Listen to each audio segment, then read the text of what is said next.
Sairam, mic checking.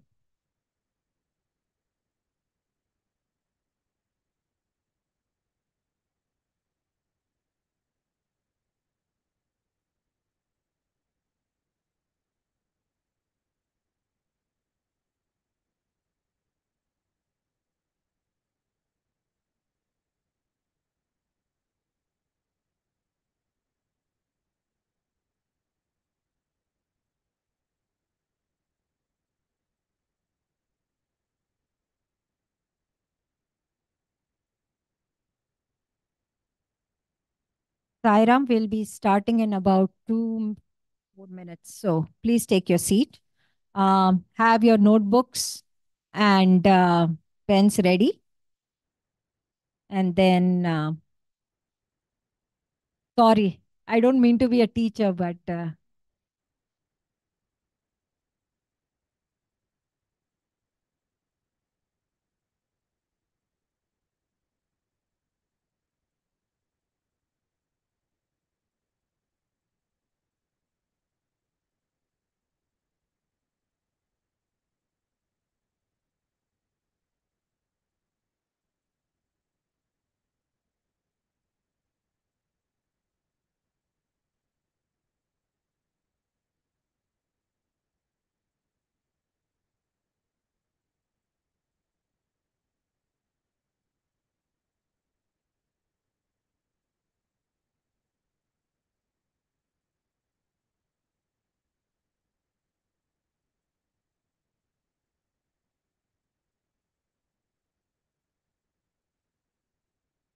Sairam, Sairam.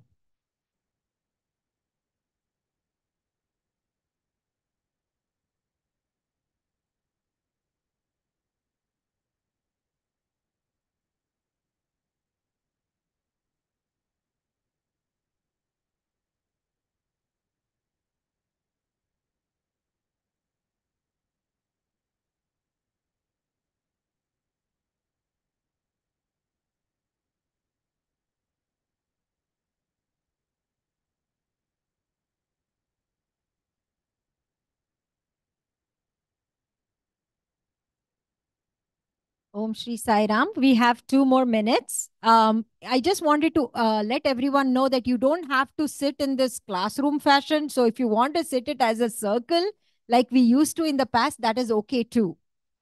So we can see each other when we are talking. If you want to do that, just sit around the walls or whatever you feel comfortable. Yeah, that's fine then. Just don't worry about it. This is just my suggestion. That's all. Yeah, I mean, this looked like I thought we before we used to sit like that. So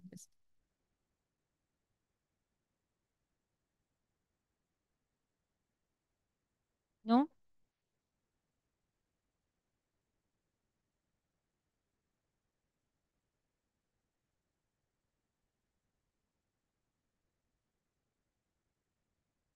Session 4. Om Shri Sairam. We have a minute left. I think we can totally get started in about a minute. Wanted to ask everyone to make sure that their cell phones are muted, and just a little mic tutoring when you talk in the mic. When you talk, please talk in the mic and hold your mic straight 90 degrees to your mouth so everyone can hear properly on the. Um, I can ask Aarti if she wants. Yeah.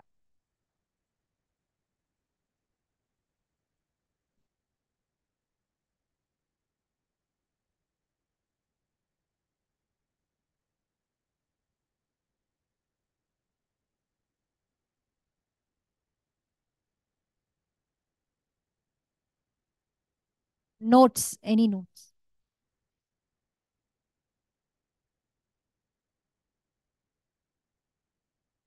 All right, it's 5 o'clock. Let's start our session uh, with 3 ohms. Oh, oh,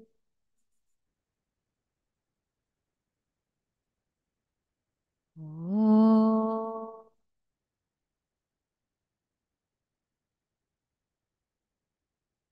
Let's pray to dear Swami. Dear Swami, we are so grateful to be able to meet here together in your presence today. While we are here together studying your word in your Bhagavata Vahini, we ask that you open our ears and hearts to whatever it is you want us to learn. Please speak through each one of us and help us progress in our spiritual journey. Jai Sai Ram. Sai Ram, everyone. Just wanted to have a few pointers for study circle etiquette. Many of you have been in this process for many years, but we do have a few newcomers. Just to let everyone know, we try to ask questions that arise from the current topic. We try to stay focused on the topic. We're always respectful and have an open mind. Of course, we are always cognizant of time, and that's very important because there are multiple people who might want to share their input as well. So always talk from the heart. Don't make it personal. Make sure that you're not debating or judging anyone. Let's not put a display of our intellectual prowess. And let's not talk unless there is something to add or question. And we strongly encourage everyone to participate, but just to have these things in the back of our minds. And more importantly, if we can leave our ego outside this room with our 3 ohms, that would be great, just to have a open discussion moving forward. So just for all the newcomers who are joining in today, we are in the process of having 100 sessions for our beloved Swami's 100th birthday in 2025. We will be having 100 sessions, and this is session 4. And we have completed chapters 1 and 2 of Bhagavata Vahini. The Vahini has been posted on our WhatsApp, but if anyone else wants the PDF version, just reach out to me or to Venkatji, and we will definitely forward it on. As of last session, we completed chapter 2, talking about the importance of astrology in today's world, who should believe it, whom we should believe, and how much to believe these things. And then we continued our discussion not only with astrology, but also to Yudhishthira's reaction when he heard that his grandson Parikshit would meet an end with a snake bite, and how he had experienced fear and how that fear impacted his faith. So those are discussions that we had in our last session. This session, okay, before I move on to this session, I just wanted to open up to see if there are any questions from chapters 1 or 2 that we have not probably covered, that are in your notebooks, or any questions or thoughts that you've had during this is an open format, so please feel free to share.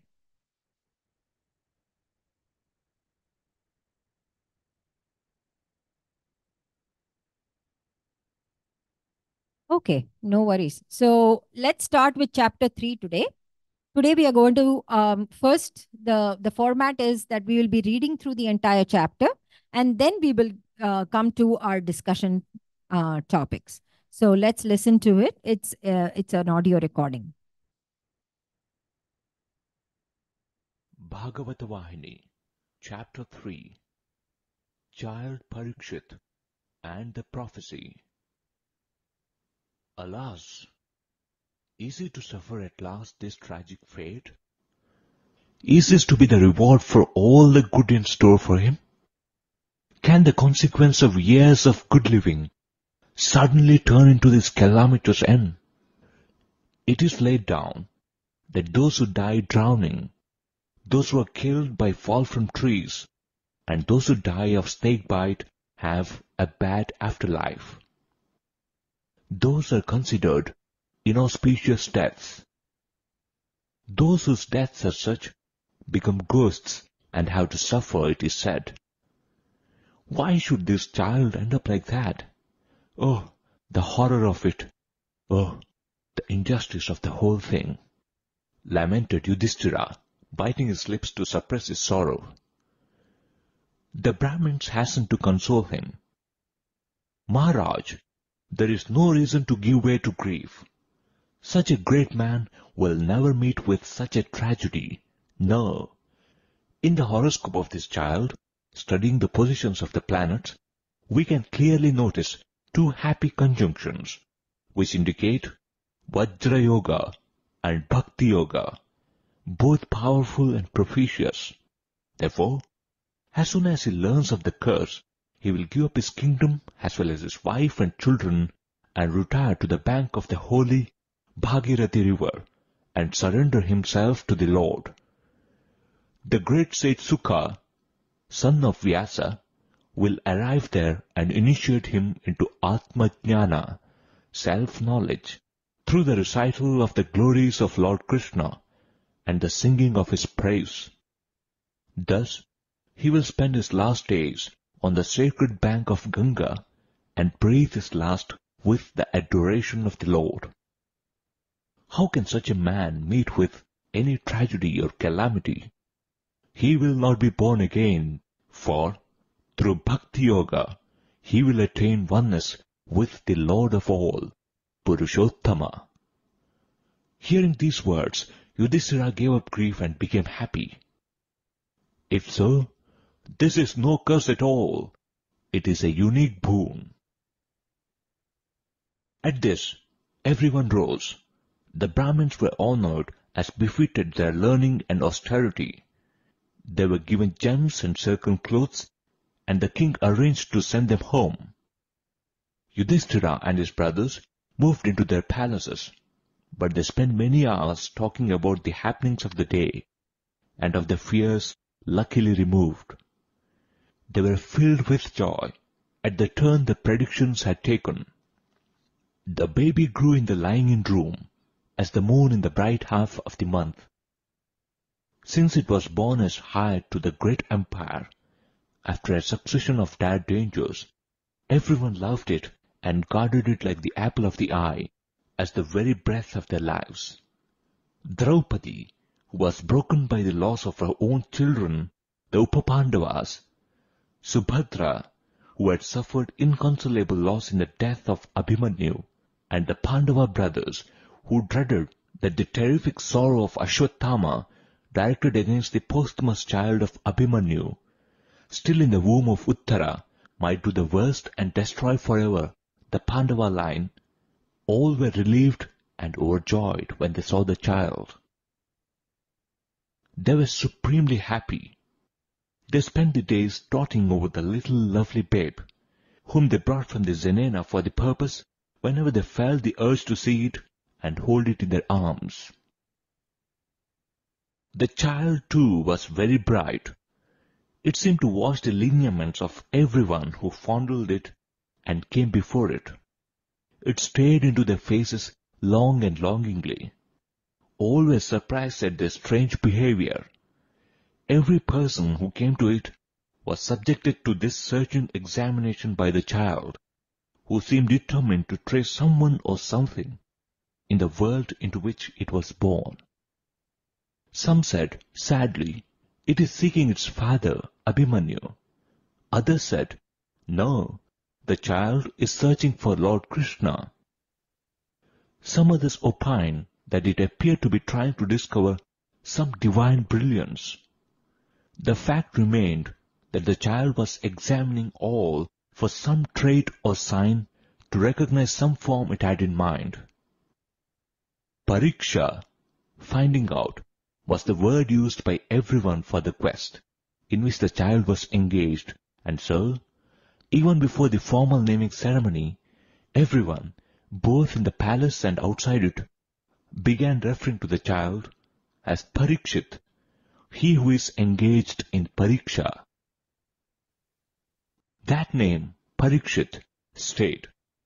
From the king to the farmer, from the scholar to the boor, from the monarch to the layman, everyone addressed the child as Parikshit or referred to him so.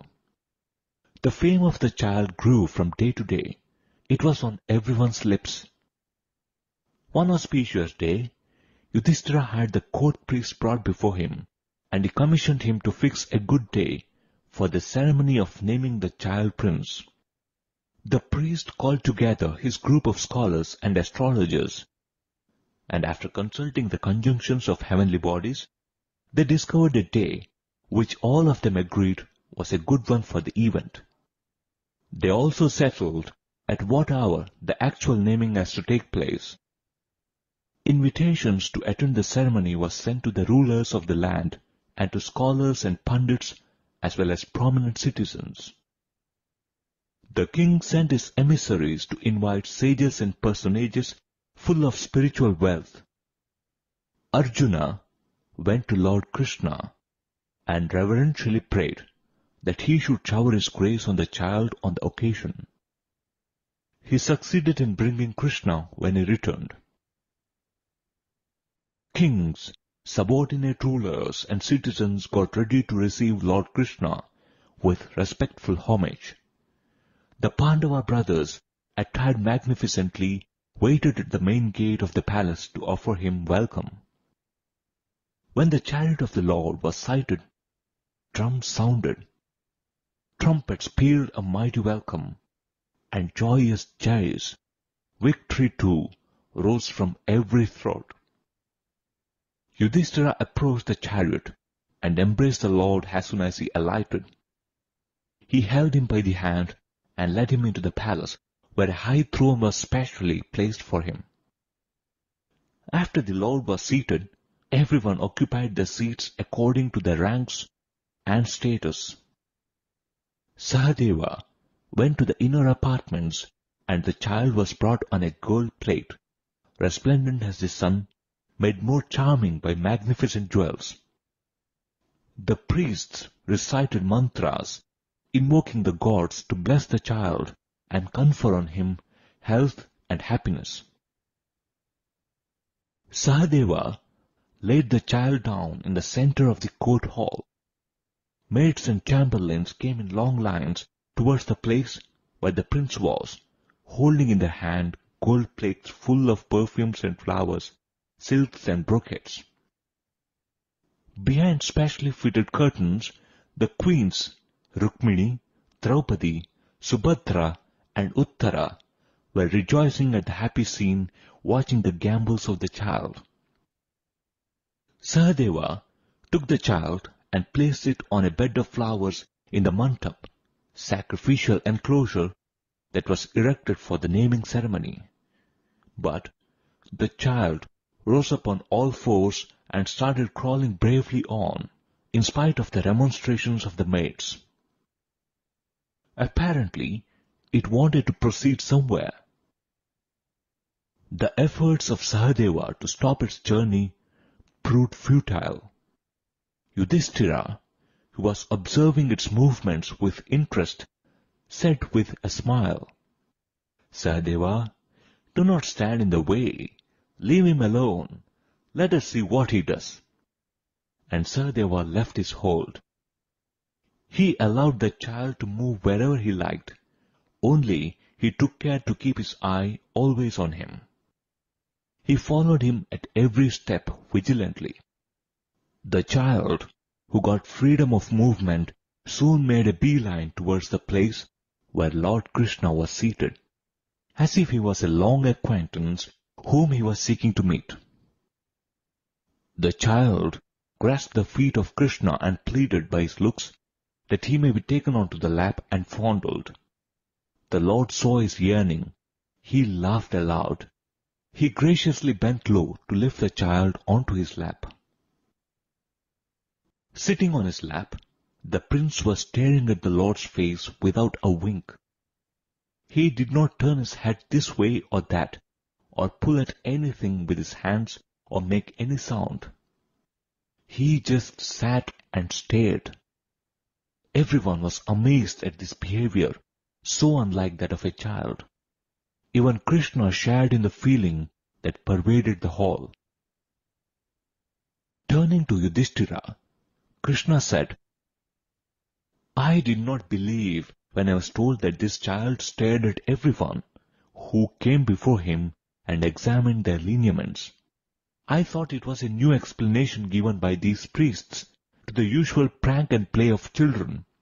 Now, this is really wonder. The fellow has started examining even me. Well, I shall test his behavior a little myself. Then, the Lord tried to distract the attention of the child from himself by placing before him a variety of toys and himself hiding from the view. He expected that the child will soon forget him, but the child's attention was not drawn to any other object. He had fixed his eye on the Lord himself, and he was seeking him and no other. He was trying to move towards the place where he imagined Krishna was. When his attempts to transfer the attention of the child from himself failed, Lord Krishna declared, "This is no ordinary child.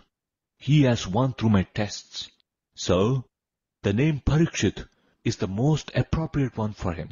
He lives up to it already." At this, the Pandits recited verses indicating the blessings from the child. The Brahmins recited relevant passages from the Vedas. The music of trumpets rent the air. Women sang auspicious songs. The family preceptor dipped a 9-gem jewel in a golden cup of honey and wrote the name on the tongue of the child. On the rice grain spread on a gold plate, the name was written, and the rice was showered on the head of the child in token of prosperity and happiness. The naming ceremony was thus celebrated in a grand style. Men and women who attended were given presents as befitted their rank, and they departed. Everyone was talking appreciatively of the wonderful way in which the child sought out the lap of the Lord. Many praised the steady faith the child had already attained.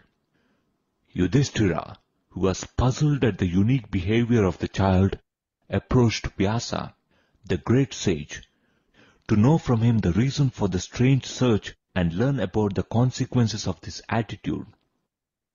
Vyasa said, "Yudhishthira, when the child was in the womb of Uttara, the deadly arrow that Ashwatthama aimed at it in order to destroy it was about to hit its target when Lord Krishna entered the fetal home and made it safe and saved it from destruction.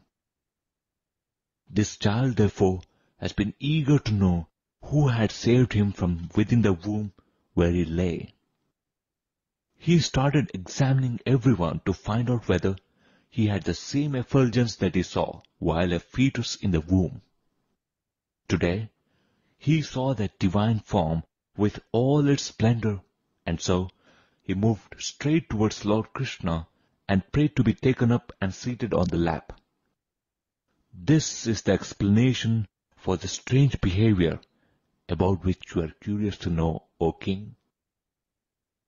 Hearing these words of Vyasa, Yudhishthira shed tears of joy and thankfulness. Overjoyed at the limitless grace of the Lord, he paid his reverential homage.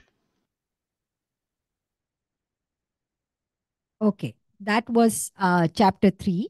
And now we will continue our discussion. So I just wanted to, I'm not going to read this because I think we just read the chapter. This is from the first beginning when Yudhishthira felt that, he was just lamenting on how the fate of this baby would be and how he would meet his end. And so I wanted to first discuss that piece because I think a lot of us like to listen to everything as long as it is good things. We are very happy about it. But when something inauspicious, we always we start lamenting and start worrying about it. So why do we do that? Why does Yudhishthira in this case, lament on this prediction? What makes him feel morose? And this is just my understanding. Please feel free to add.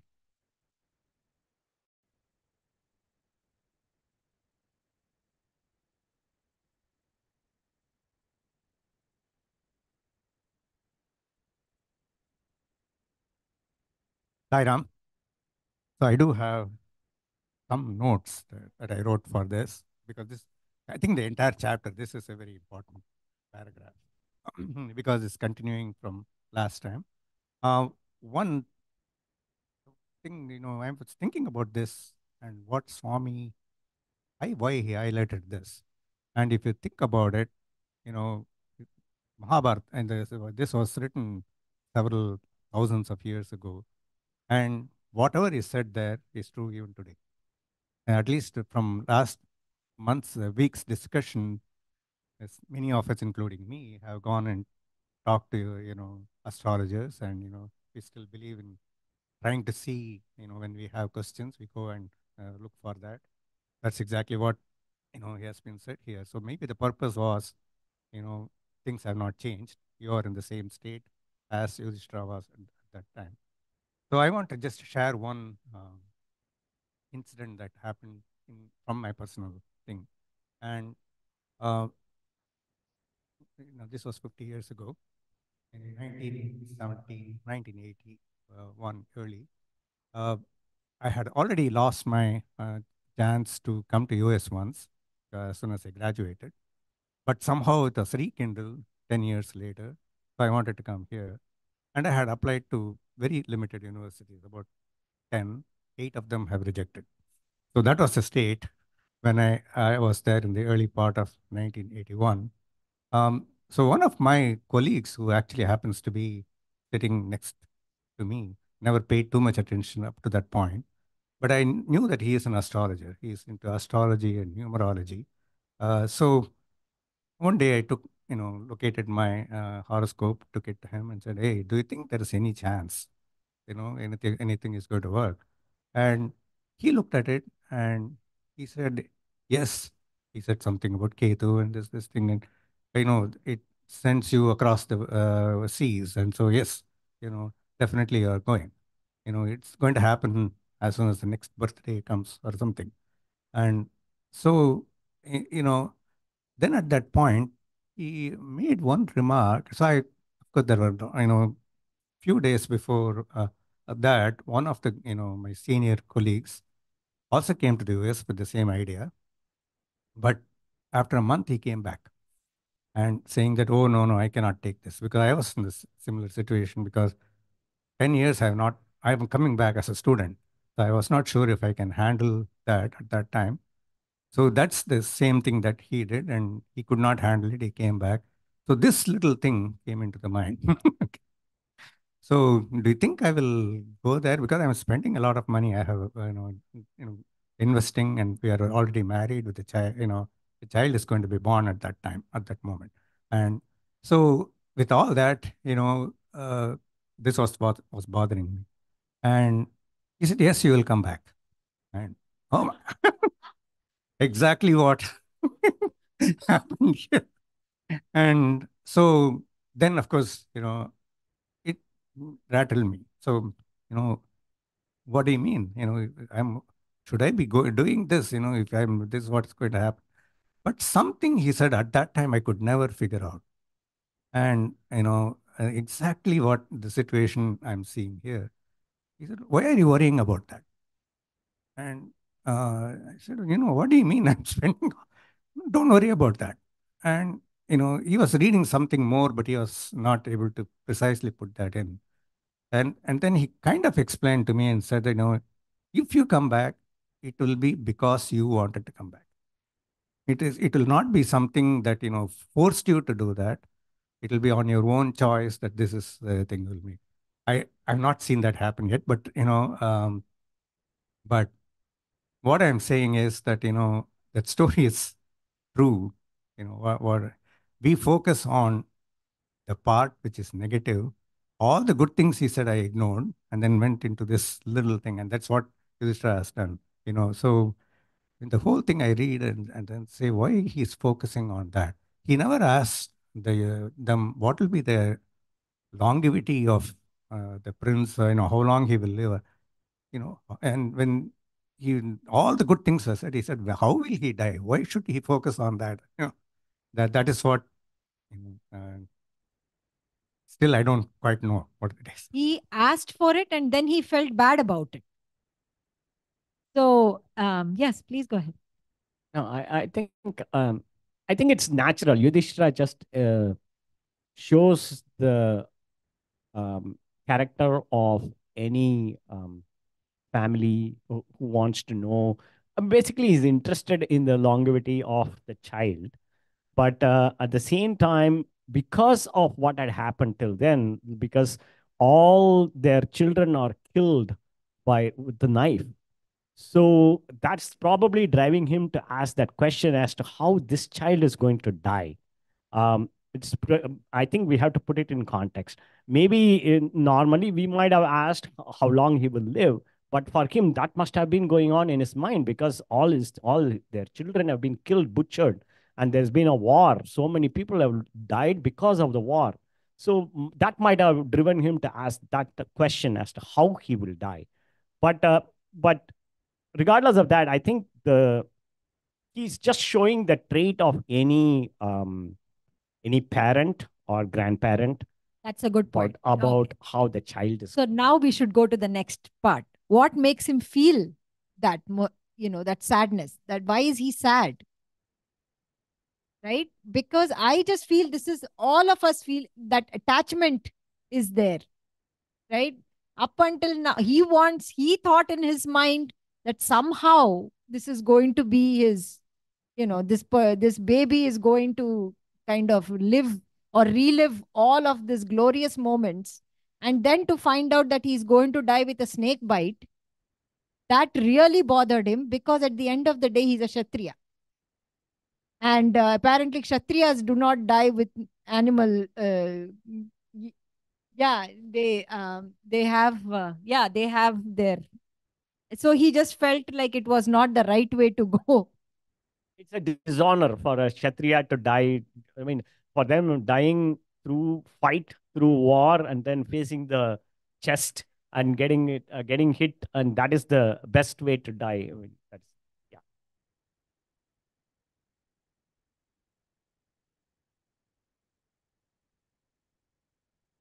But there is one thing. The story never tells you how he died. So, actually, through that paragraph, eventually Parikshit becomes enlightened and separates himself from his body. That's how he died. So basically, it's almost like Ramakrishna Paramahamsa, he was suffering from cancer, throat cancer, and yet he was, he can go from attachment to the body and go away from the body. And likewise, it could have been a serpent bite, but then, that's not revealed in the story. So what is happening is, things have not changed. It's actually, this pointing to the fact to go more into Advaitic philosophy, and you are not the body. That's the message, I think. Yeah. Hi, Ram. I think poor child Parikshit, so much, pressure. As soon as he is born, they are wondering about his future and how he is going to die. One thing is very clear that we want to know the future, but it doesn't bring happiness, And at that time, we miss the present moment to enjoy. The child is born, he is not happy, immediately jumps to what all he is going to do and all that. We can think of ourselves also. We miss the present moment and we already jump to the future. What is going to happen? Your child is going to school. Is he going to graduate? He graduates. Oh my God, what's going to happen? Will he get a job? Things like that. It never ends. So I think the one lesson for us is to focus on the present and enjoy the present. And knowing the future, it doesn't help at all. Even we have consulted an astrologer for various reasons. Knowing that, what did we do about it? I can think of actually nothing. We didn't change our course of doing things. It is not always good. Maybe it feels good if you hear the good things, but as well as you should be prepared to hear the bad things also. But then you live in fear. So yeah, that's why he doesn't feel happy. He feels remorse because because coming to know that the child is not going to die in a warrior way, but by a snake bite. Yeah. Then what practice would have helped to not be like Yudhishthira at this point, right? We should practice something. There has to be something that obviously the learned would not act this way. Yeah, see, it's very surprising, Yudhishthira, like being with Krishna all the time. Whether they realize he is God or not, but there are stories that they do realize Krishna is not an ordinary person, their cousin, he is beyond that. But even that didn't give them the, equanimity to accept life as it is. So, what are you saying? Why he is asking? Practice, yeah. I think that is we should focus on what we are doing right now and do whatever we can to make the most of it. Focus on person. Yeah, see, the thing is, before Ashaji gets, see, the very fact that the moment we go to the astrologer, why do we go to the astrologer? To know the future. So when we know the future, I mean, obviously we are not there in the future. So we believe, we have faith in that astrologer, whatever they say. So suppose if they say something negative, the fact that they are saying it and we have the faith, it's going to happen, right? We cannot change it. So there is no reason why we should feel happy or sad, because that's going to happen. If we have complete faith in the astrologer, just forget about Krishna, the divine part of it. Just if we have faith on that astrologer, whatever he says is going to happen, then there is no reason why, because we cannot change it. So to be in the present, I completely agree. To be in the present is the best, because when it happens, it's going to happen.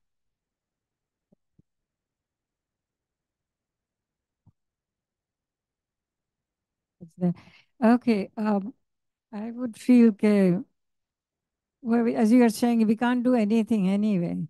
So might as well make the best of the present moment. Make the best, whatever you can. And for anything negative that may come, we'll say whatever will be, will be. That's it. Let it be whatever. You have no control on it. You can't change it. So you can just say, okay, whatever will be, will be. That's it. But let me make the best of it. This is the way I would like to make myself be, right? Yeah. So with that, right? While I was thinking through this entire thing, yes, please go ahead. I think the best practice is even not to approach the astrologer. So just why to approach and then keep worrying about the negative points. But that is correct. Subhadra, would you like to add something?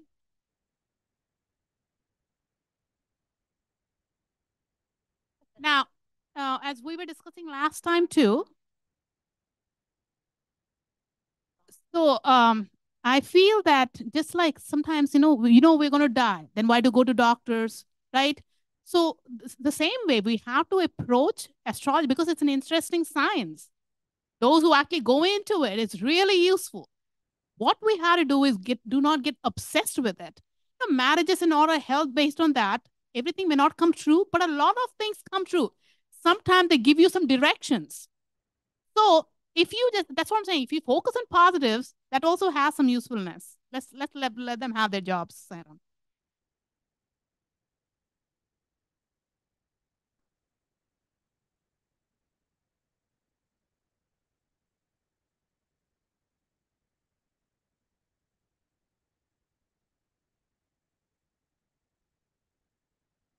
Hello.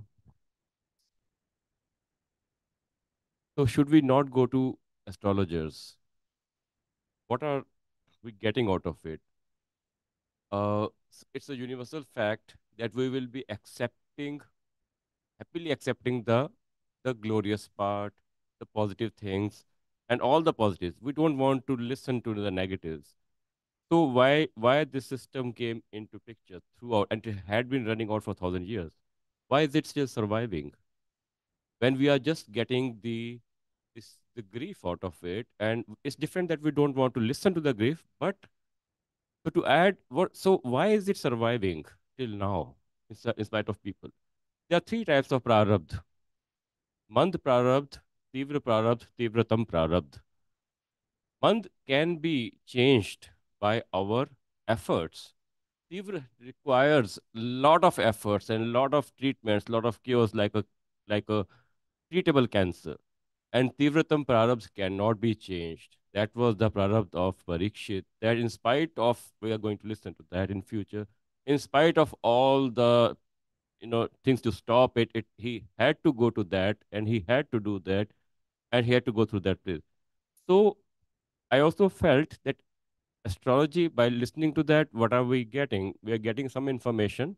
So some things can be changed by our following our duty properly and changing our ways of life. Just like the doctors say, do this, you can prevent it. But does it change the bigger picture? Probably not. So yeah, so I think I just wanted to add that to the whole thing. Yeah. So on continuing on the same thought, um, even here in the story, actually in the first part of the story, um, they do all the astrologers give you the negative, and I think I mentioned it last time. They also give you possibly a solution that you can do to alleviate the situation. It may not go away, but to alleviate the situation. So that's been done here. Why is he happy now? Because things have not changed. That's say all those things are there. But he said he will figure out a way to alleviate this problem and then come out of it. That is the one that has given him the satisfaction. And even today's astrologers do that. They tell you, okay, do these things, it will lessen the effect of that. So I think the role still continues. It is all in the mind finally. The child is born, it's going on, but what has changed there? Consulted astrologer, and they predicted good things, but he got stuck up on how he's going to die and whatever. But then between the astrologer saying good things, and then now Krishna says he's Parikshit, he's a divine child or whatever. So it is the mind only taking all this, when we hear good things, good for us, we are happy, and we don't want to hear, and we hear it anyway, we make unhappy, so probably mind control also plays a role here, our perception towards any situation. We So- can see how we can apply it to ourselves, just to read Parikshit and Yudhishthira, forget it. How we can do. That is what we want to get from Bhagavatam or the study circle. How can we apply it in our lives? So we can see. So to answer that question, what practice can help us not to be like Yudhishthira is to have that focus, what exactly we want, why exactly we are born, what is our goal. That focus should be, we have to keep reminding us repeatedly of that focus, of that goal. With that practice, good and bad, after practicing, it sounds so difficult, but it is not difficult. People have gone through that path. If they could go through that path, why can't we go through that path? It's the practice. Good or bad, do not lose the goal. Do not lose the focus on the goal. That would be the practice, not to be like Yudhishthira. So I'm reminded of Kasturi again. So Kasturi, Garu, he went through a lot of difficulties in his life. Yeah. So Kasturi was Swami's devotee. And once when he went to Swami, before he didn't believe in Swami, when he went there, he saw Shiva instead of Swami there. And since then, he started believing in Swami completely. But he had 3 kids, 2 sons and a daughter. The youngest son died. And then his wife was paralyzed for 10 plus years. She was lying in bed. And his older son, when he retired, when he came to Parthi to live with him, he also passed away. His daughter's husband kicked her out of the house and she was living. So it was a lot of trouble that he was, and he was also ailing physically. So, his daughter asked him, "You are so close to Swami. Why don't you go and talk to him about it?" He said that knowing that Swami is God, why do I need to go and ask him? Whatever is happening to me is happening for my best. then what is the need? So that is the level. We need to understand that, right? That whatever, our life is not going to be a bed of roses. It's going to be up and down. And we need to understand that whatever is happening to us is happening for the best. That is the thing. And Swami says that whenever you have devotion, devotion is like anesthesia, you will not feel that to that extent. You will go through it because you have the karmic deed, you have to go through it. But that anesthesia will help you a lot through that. So we need to remember that.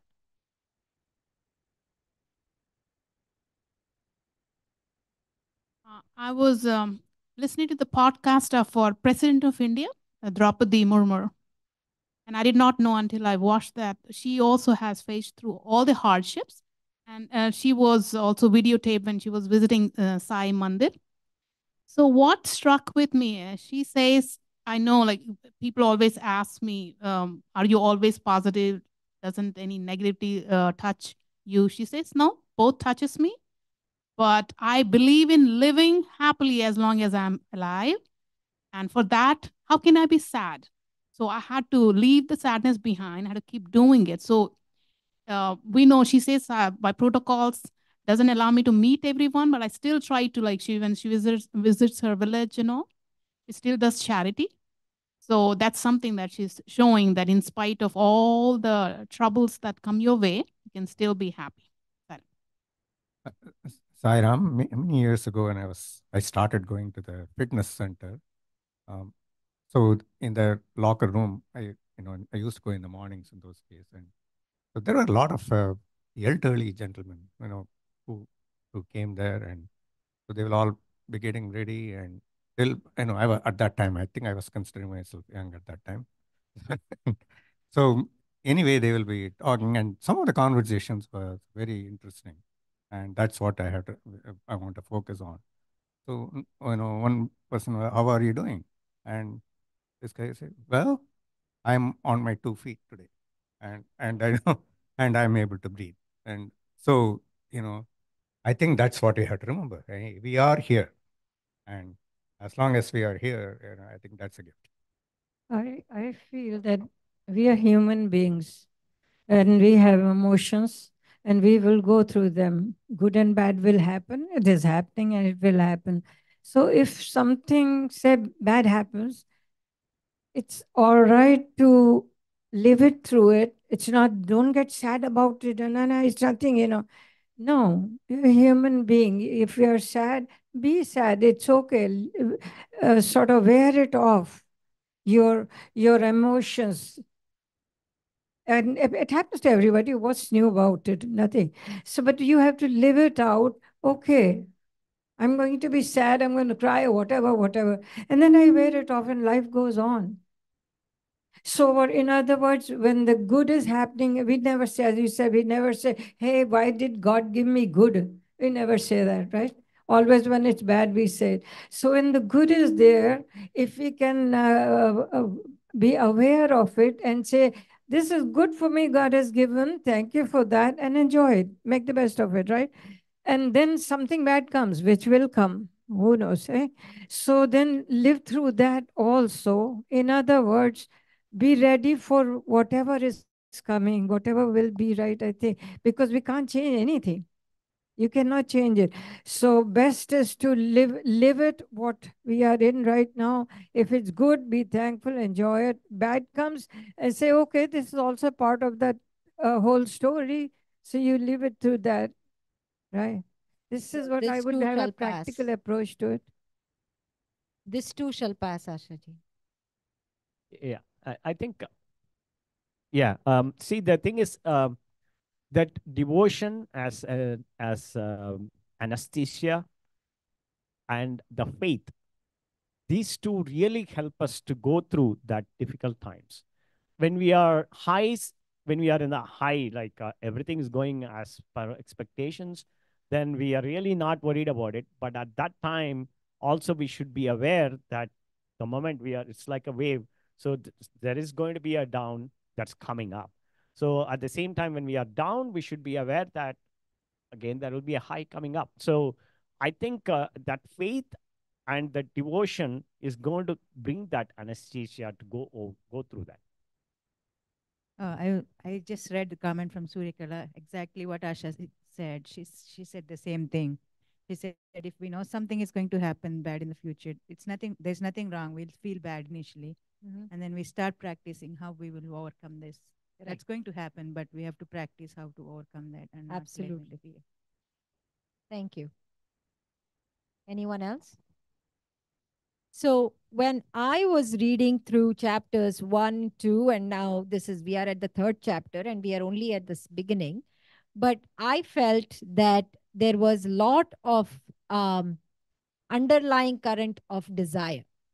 And that actually led me, and I've been looking, and thanks to this auto population of YouTube picking some videos for me. So in that format, there was a little discussion on sealing on desires. I know we have all, as a center, we have done sealing on desires, but I thought that that would be a good one to revisit, because it revisits a lot of our daily what do you call this, daily vices, the six: kama, lobha, moha, everything comes under desire, the whole vices. So just wanted to actually bring up the bring up this chinna katha, and we can continue the discussion next week, because I don't think we have the time here, but definitely something to keep in mind this week as we prolong or as we go on,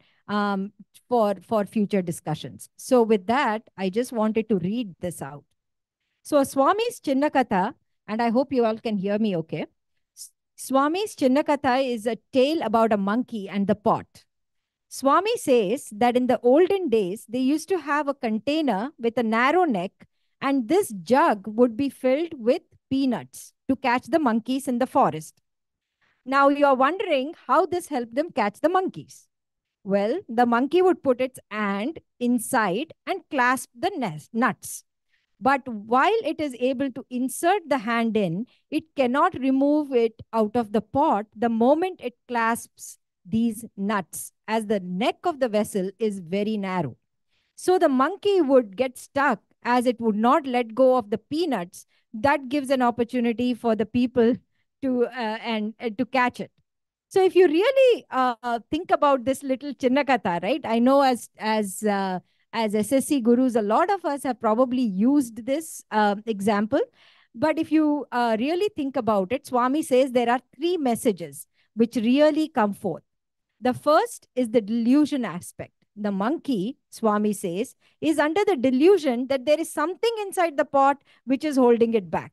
Unable to escape, it therefore falls prey to the hunters. The second aspect, Swami says, is that of attachment. The monkey is not able to give up those nuts. It just wants to see what it is because it's not actually seeing it. And finally, the third aspect, Swami says, is the greed. Rather, how can one control their greed? Uh, because the monkey could have actually picked just one nut and it could see what it is. But the monkey wants a handful of them, just like a lot of us do in our daily lives, and then, yeah, and as Swami says, we can all do this, like it can let go of those nuts by placing a ceiling on its desires. So with that, I just thought it was really something that I think we should we can discuss and kind of learn a lot. The first thing, obviously, that came to my mind was what Mahatma Gandhi always said. I think he said there is enough for everyone in the world, but there is not enough for even one greedy person in this world. So because there is no way to satiate that greediness. So with that, I just wanted to have this discussion on what Swami feels, or what is he referring to as delusion. Can we get rid ourselves or of this delusion, of this attachment that, and why did he use a monkey? Swami's stories always go in multiples of things, right? Because using a monkey to begin with, we can start with that discussion today, because I don't know, that kind of hit me this time when I was reading. I was like, oh, of all the things, he chose the monkey. I never thought about it because I always assumed the monkey would be the only one that would put in. Yes, please. I would like to take Satish role today. Swami thinks that we are all monkeys. No, I think, yeah, monkey is an example because it doesn't, it cannot stop from it fickle mind. Okay, no, I just wanted to say about this. See, the monkey, first of all, it thinks that the nuts. See, ultimately, by grabbing the whole thing, it doesn't even enjoy one nut. It's stuck there, and it's caught. So we are all like that. When we go after such a thing, and if we are not willing to give up, or if we don't have that ceiling, we won't get anything. We will be stuck there. That was fun. I think the monkey Swami picked maybe the monkey mind, the fickle mind, we don't stay focused. We keep jumping from things to things, and that could be one reason. And the 6 vices Swami talks about, that is what, like lust, greed, anger, and ego, and envy. All this, we have. So these are all attachment. These are all the vices we have to get rid of. These are the peanuts we are holding on to, probably. And I think that's why he said monkey. And we came from that too, right? Yeah. Yeah, I think, and the greed part, you can collect a lot of things. What we have to realize is death is there for everyone. We are not permanent, so these are temporary. That we have to remember all the time. That, so if you think about it, some of the people who have made a lot, finally, what happens? Their health, goes bad, goes down, and whatever be the thing, nothing's going to help. So that is the delusion you're talking about, that we don't remember that we have expiry date. Yes, please go ahead, Asha ji. Just recently I read something in this very book. It said that the desire causes attachment and attachment causes desire. So it's like a vicious circle then. Your desire had created an attachment, and that attachment is creating more desire. So you have to get out of it. It's like a monkey thing too.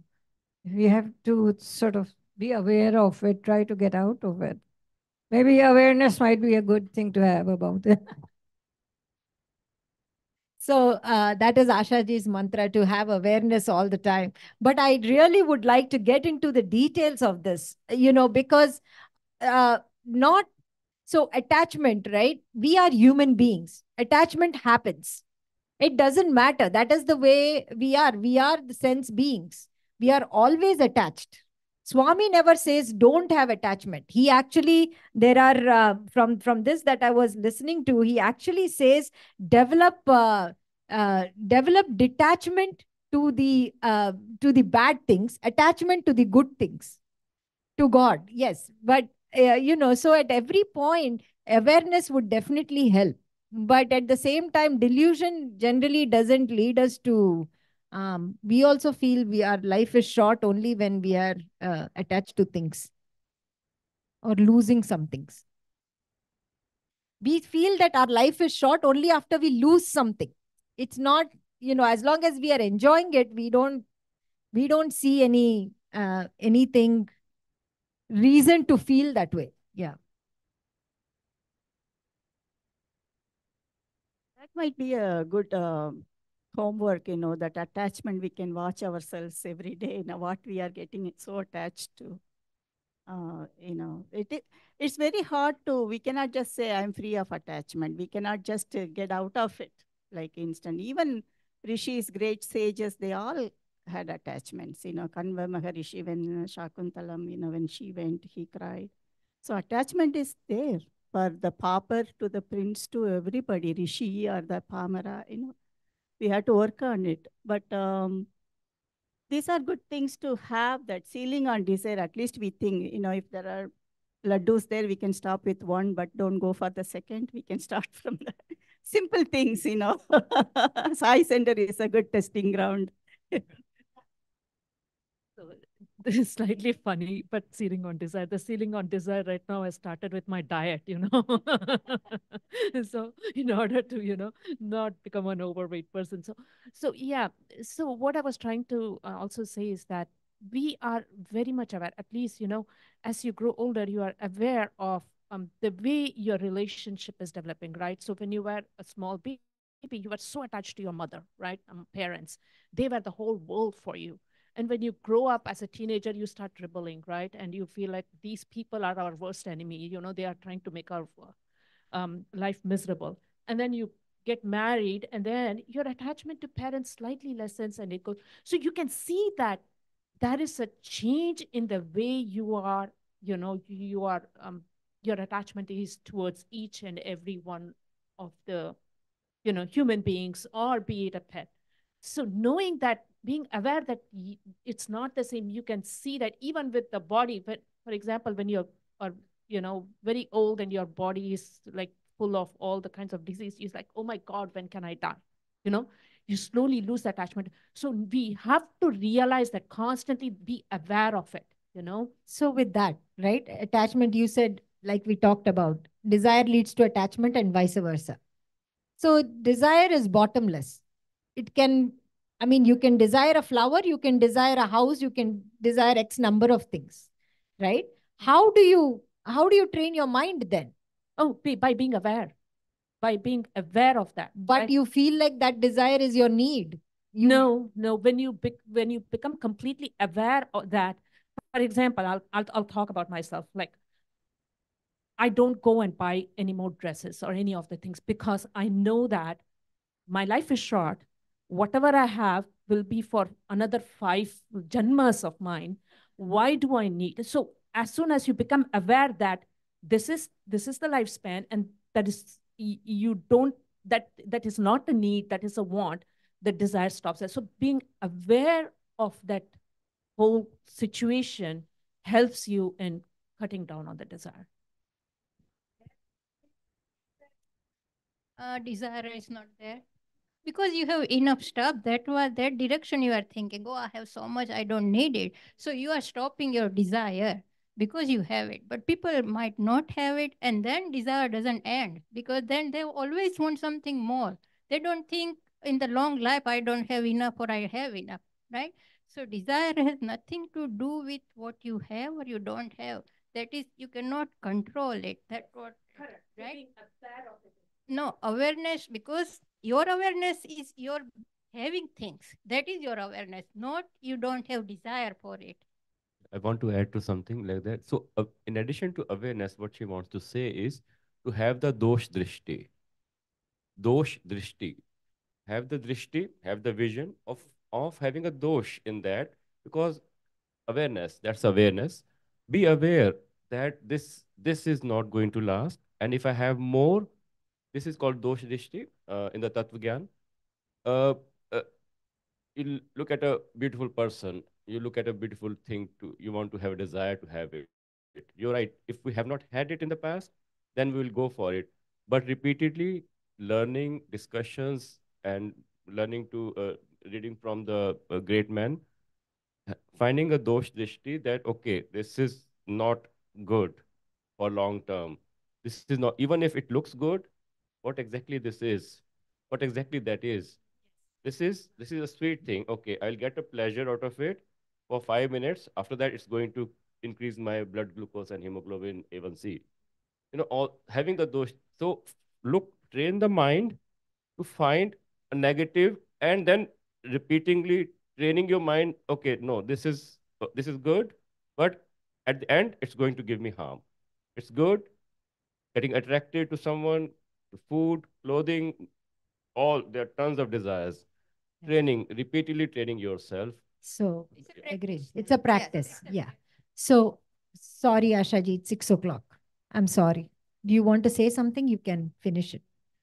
Yes, absolutely. So we will continue our discussion with this story, and just wanted to So I just thought that it will be nice for us this week. Like all this last week, we were talking about desires. I have written my desires, and I've seen how my desires keep changing all the time.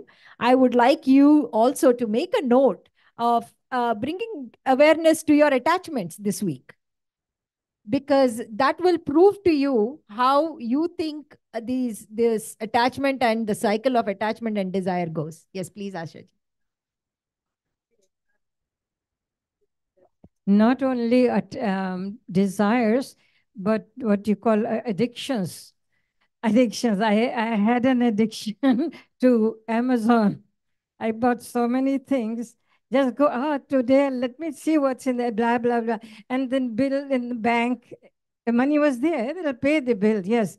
But that awareness all of a sudden came, it's an addiction. I'm crazy. So I canceled my Amazon card and I said goodbye to that. Yeah. But the thing is, I feel good about it. I realized my addiction.